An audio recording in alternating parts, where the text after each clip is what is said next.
Honor, ministro José Ramón Cosío, tenerlo en este espacio. Gracias por la deferencia en MBS Noticias y gracias por tomarme la comunicación. ¿Cómo está? Buen día. Hola, ¿cómo estás? Muy buenos días, muchas gracias. Oiga, lo que vimos hace...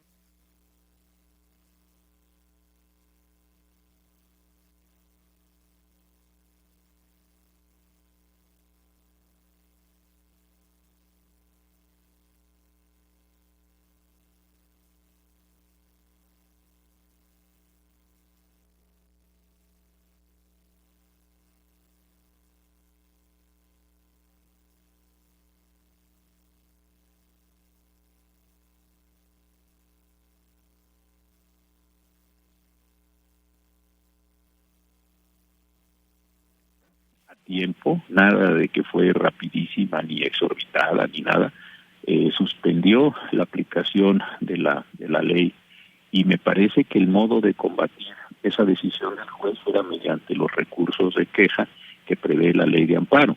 Entonces creo que ese es el verdadero problema, la denostación que se hace del juez, la necesidad o la búsqueda de de un proceso de responsabilidad porque no les gustó la decisión.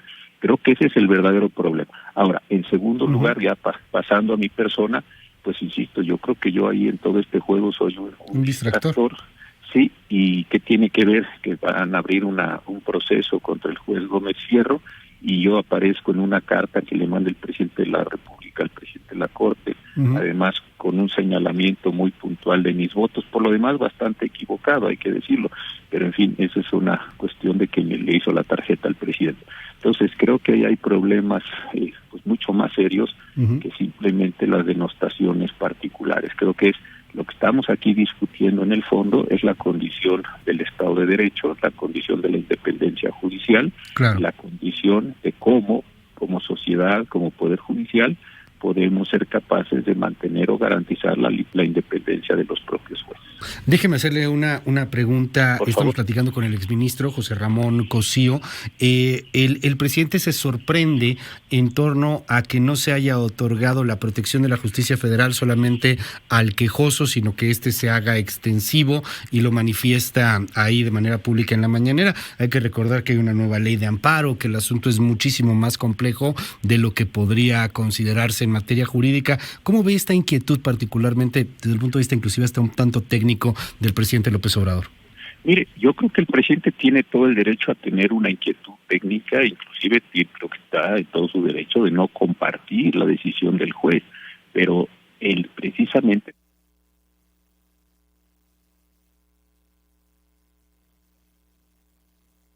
efectos, pues se promueve un recurso de queja, ese recurso de queja lo conoce el tribunal colegiado, y el tribunal colegiado, que está compuesto de 3 personas, pues con mucha mayor experiencia, edad, etcétera, que la de los jueces, pues toma una decisión al respecto. Entonces, mantener los cauces de la independencia judicial por parte del presidente, me parece que conlleva que presente su recurso, él o sus abogados, que vayan al tribunal colegiado, que en el tribunal colegiado se resuelva y que se esté a lo determinado en ese recurso.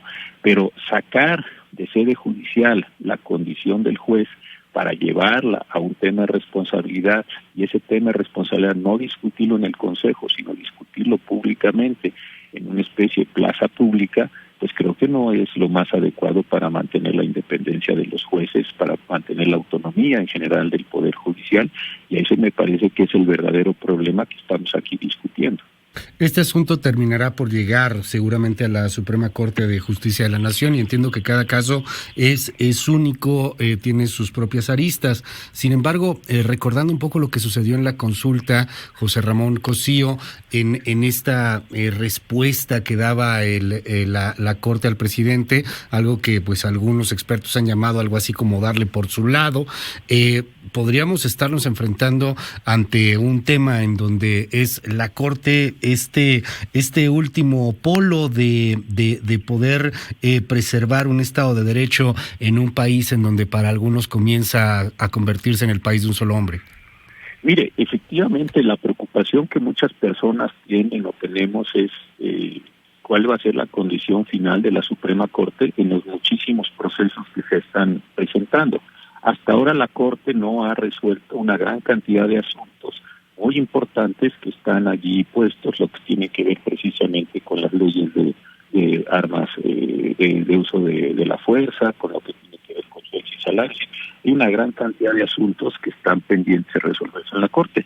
Yo supongo que en este año pues saldrán todos esos asuntos, todos esos casos, y se irán resolviendo, y eso pues sí, efectivamente es lo que veremos si la Corte está, como yo lo deseo y lo espero, están en una condición de convertirse en verdaderos garantes de la Constitución o irse doblegando a las posiciones del presidente. Yo pienso que por el diseño constitucional, por las garantías jurisdiccionales que tienen, por la posición de los ministros, pues sí tendrían todos los elementos para poder hacer frente a las presiones. Claro. Pero pues eso sí, ahora sí que lo veremos cuando lo veamos, ¿no? Antes pues nada más son buenos deseos de su parte y de la mía para que esto se logre. Don José Ramón Cosío, muchas gracias por estos minutos. Y nada más para cerrar, una última pregunta: ¿de qué tamaño son las presiones de un ministro? ¿De qué tamaño pueden venir las presiones del poder cuando se quiere fallar de una u otra manera? Mire, se lo voy a contestar en una frase que hoy se me ocurrió, va a sonar un poco cursi, del tamaño de las que uno las quiera aceptar. De que hay presiones, pues sí hay presiones. De que todo el mundo va a tratar de ganar, particulares y autoridades, pero para eso tiene un conjunto de situaciones y de medios de defensa para poder precisamente defenderse, ¿no?